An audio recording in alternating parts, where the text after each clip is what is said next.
बिहार और मिथिलांचल की हर खबर देखने के लिए यूट्यूब चैनल सर्च करें, सब्सक्राइब करें और बेल आइकन दबाएं।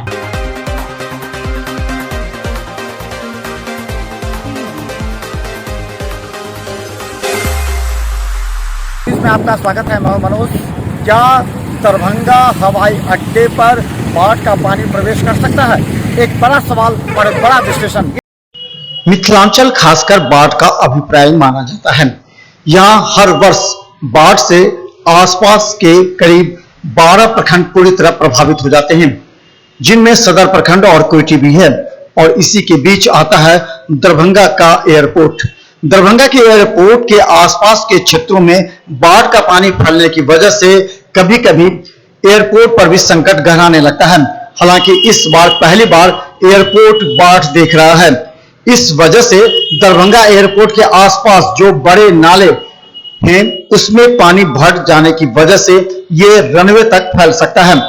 स्थानीय लोगों का कहना है कि अगर लगातार 3 दिन बारिश हुई तो फ्लाइट बंद हो सकती है। यही नहीं, पिछले वर्ष भी बाढ़ के पानी की वजह से रनवे तक बाढ़ का पानी फैल गया था।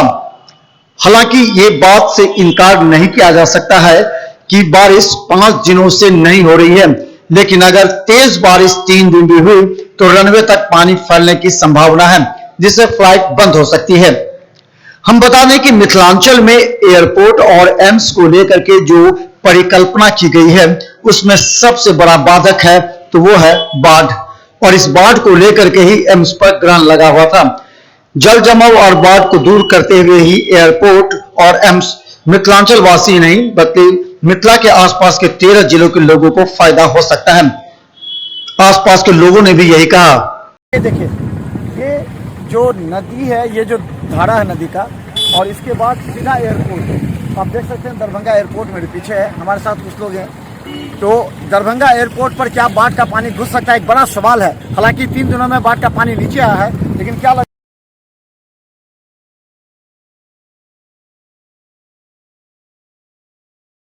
जहाँ पर बाहर अति है, हाँ मतलब वहाँ तक नहीं गई, वहाँ तक हम लोग भी जा नहीं पाए। यहाँ से देखने से लगता है कि पूरा एकदम लबालब पानी भर गई थी। तो अब कैसे, अब एयरपोर्ट का विकास हो रहा है? क्या क्या विकास आपको नजर आ रहा है?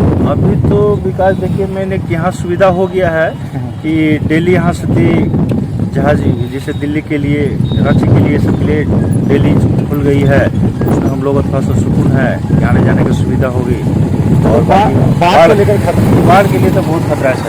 बाढ़ के बाद बंद हो सकता है। तो बंद नहीं हुआ सर, लैंडिंग कहाँ कर पाएगी?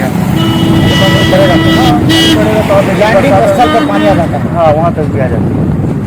इस बार अभी तक राहत है? अभी राहत है, लेकिन बस कुछ दिन तक खुशी जाएगी, बरसात आ रही है। क्या नाम आपका? मेरा नाम सुरंत सिंह कहाँ रहते हैं?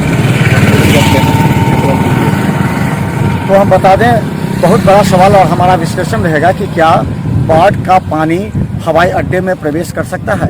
अगर एयरपोर्ट बंद हो सकता है? एक बड़ा सवाल है, जहां सरकार और जिला प्रशासन ये भूमि अधिग्रहण 73 एकड़ भूमि अधिग्रहण की बात संजय झा ने भी की है।